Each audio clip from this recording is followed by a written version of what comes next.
that maybe overused his brilliance in the following way, maybe a lot of ways, but his writing is very, I don't know what the right word for it is, opaque or whatever you call it. In other words, he seems to delight in contradictions, in talking kind of yin and yang, I guess, talking two sides of a coin and you're not quite sure where he is. I think he delighted in that he had the ability in his writing to do that and to leave you a little bit guessing about where he was.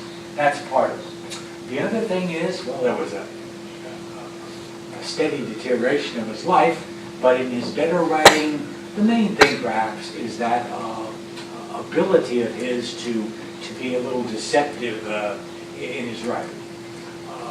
Nietzsche, by the way, had a rather sad life because he was a very brilliant man with a brilliant start who I suspect was really enjoying his life, doing what he wanted to do, but then his life truly deteriorated till he finally went totally insane and went blind.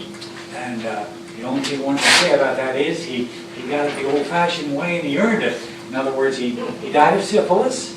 And he died of syphilis because he got syphilis, as you do get syphilis. So, in a certain sense, you reap what you sow or something. Anyway, the point is, he had nobody to blame. And that is a part of his philosophy. He can't blame anybody. So, anyway, Nietzsche. He lives in the latter 19th century, but he very much is relevant to the 20th century. So the first thing I want to say tonight was this kind of thing as a plan. Since you have a week, for those that have an A, forget about it.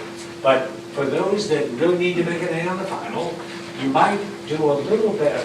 The book only has one page. The one page is good, but how good can a page be? So I think you might want to look up on the internet some things about these particular ideas, which I think will be easy to do. The first is, if you look up existentialism, what you'll find on existentialism is, it's got nothing to whatever to do with Nietzsche. So why in the world is this the first section?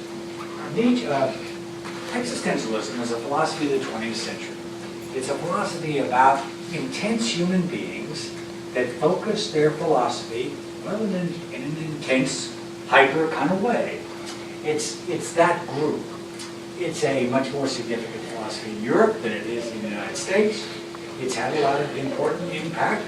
It's led to postmodernism. It's done a lot. The point is, it's a philosophy of the 20th century. The most famous existentialist is Jean-Paul Sartre. Another famous one. Existentialists are always terribly intense. So they inevitably are going to be very radically on one side or another of every issue because of the intensity. They simply can't imagine a middle road. So they're intense. So existentialists are kind of split between half of the existentialists, in terms of religion, absolutely despise religion. They think religion is just horrible. Nietzsche absolutely stands out on that group. He just can't stand religion. On the other hand, they can be intensely religious. In terms of existentialism in the 20th century, Jean-Paul Sartre and Gabriel and Albert Camus, who are probably the most famous, both of them just extremely famous individuals, but also one that you may not have heard of. His name is Gabriel Marcel. He's actually very important to the Catholic Church. He's a 20th century thinker that they say is the 20th century version, if you will, of St. Thomas Aquinas. In other words, he really made some progress with Aquinas' work, but indicates certainly a very religious individual. So existentialism is going to be a group of folks of the 20th century. Since that became a rather famous philosophy, with postmodernism and a lot of other things, those that follow existentialists, particularly the most academic of them, Jean-Paul Sartre, look back into history for who would be, if you will, the precursor to existentialism. In other words, who had a position that really is existentialism. And if you look back, you don't have to look back very far.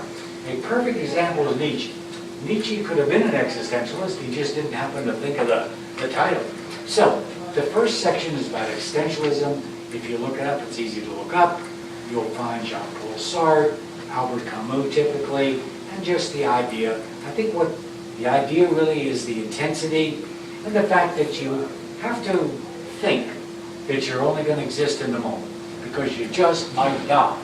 And one of our students got pretty close to that, so maybe they can realize that existence really is in the moment. You've got to live right now, because now, officially existentialists believe that there is no past and there is no future. Now, they're not stupid. They know there's a past. That's kind of how they got there. They were kids once, and they can't very well say they don't remember. And they know there's a future. In fact, most of them are intensely interested in that future in their careers. But what they mean is that life is right here, and you really don't know if there'll be an accident on the way home and you'll get killed or whatever. They're not thinking that's going to happen, but they're thinking that's really how you have to live. That, I think, if you take that totally seriously, is very intense, probably too intense, and thus probably mistaken.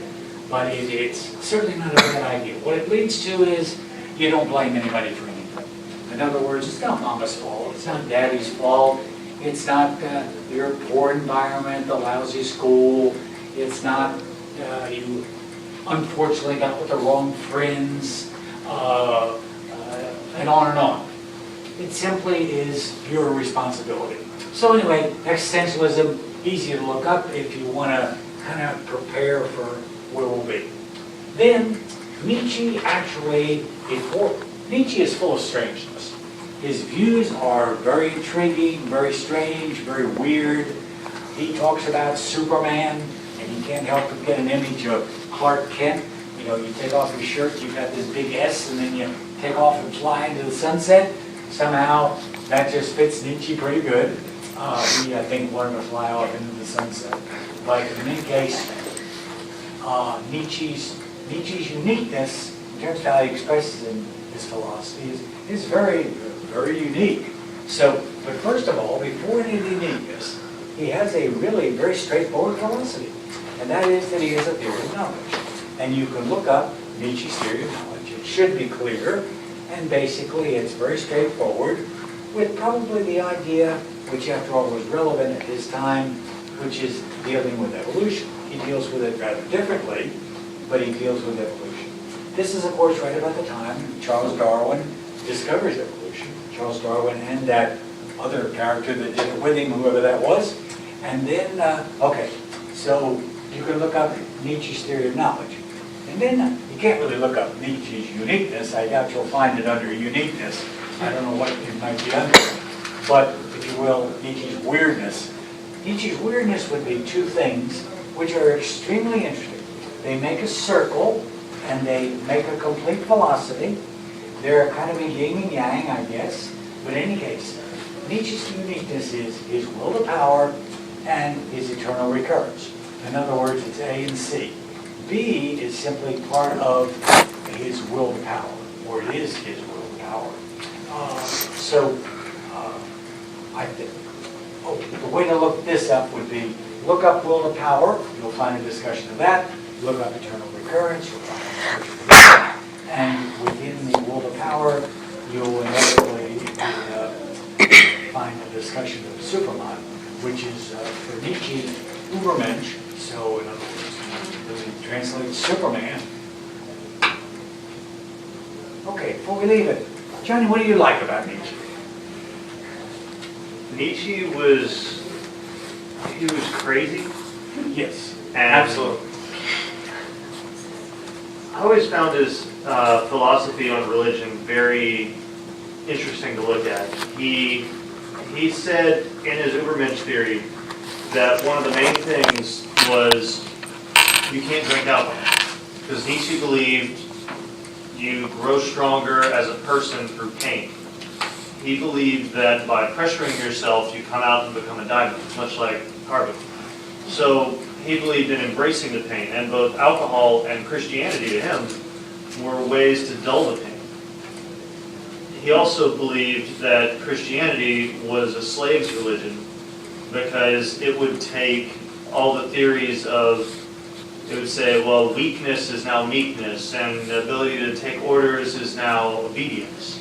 And it would dull it, and it would make people weak. So he believed to be truly strong, you had to believe it yourself. Good. What do you think of his view of Judaism? He was very crazy. But Actually, he was kind of interesting. His theory of Judaism about the Jews is utterly fascinating. And it's typical, I think, Nietzsche. First of all, he was recommending that you try to become Superman, which meant you would reach all the potential you had inside of you without being influenced by anybody else. You just do your thing. Okay, that was his goal. So in doing that, he did give an example of what he thought was the perfect example so far in the human condition of those that followed that. In other words, who came the closest, what group of people came the closest to being Superman. Fascinating when he thought that was the Jewish people. He thought that the Jews, which by the way, he was Hitler's favorite philosopher, in an example really made no sense whatsoever, because he thought the Jews represented the best of civilization, which is not exactly what Hitler thought. So I don't think Hitler ever read Nietzsche. I don't think that's a safe bet. But somebody told him that Nietzsche wrote about the Übermensch, and since he was German, thought, oh, that's great, I love the boy. But what he didn't realize is the boy was saying that the best example of being such a thing is the Jewish people. But anyway, that's not the interesting part. The interesting part is, Nietzsche's so full of interesting parts, you can't figure out where to stop. But an interesting part is this. He thought the Jewish people represented the best possible example of what Superman was at this point. But it had nothing whatsoever to do with their religion, period. Because their religion was total garbage. In other words, being Jewish was just a group of folks all stuck together, and that was terrible, disgusting. Got to go above that. But the Jews were nonetheless perfect. Okay. The thing is, the Jewish people are shaped totally by their religion. That's what makes them. That's what totally shapes their lives. Without the religion, there is no accomplishment pattern, none of family stuff, none of it. And so Nietzsche, in that sense, as always, I think, you never know quite what he means. In other words, okay, the Jewish people are just the best thing around, but it has nothing whatsoever to do with their religion, because their religion's garbage, which is great. Nietzsche is, well, he's totally nuts. Anyway, I don't think I'll have any trouble writing on Nietzsche. Why? Nobody ever has any problem getting 1,000 words, because he's just so darn interesting. You can find something interesting in him. Interestingly, he actually has a couple pieces of philosophy that can be quite straightforward. In other words, one can write endlessly logical about that if you like, very logical about that, and then just, if you will, have a little fun with Nietzsche's uniqueness. And he's interesting. He certainly is very popular, very widely read. I'm not sure anybody's more widely read in the business world than Nietzsche. Nietzsche's the absolute favorite philosopher of an awful lot of business executives. Now, it's not that they like any of the craziness stuff, it's that they think that when he talks about Superman, that can be interpreted as really expressing good leadership skills. Whether or not that's true, it's interesting that the favorite book of a lot of corporate executives, honestly, is Nietzsche's Thus Spake Zarathustra. And if one reads Thus Spake Zarathustra, it's, you think, oh my God, how could this guy like that? How could this guy or girl like this book? But anyway, let's get out of here. Next time we'll do Nietzsche. We've already done Nietzsche. We'll do it again.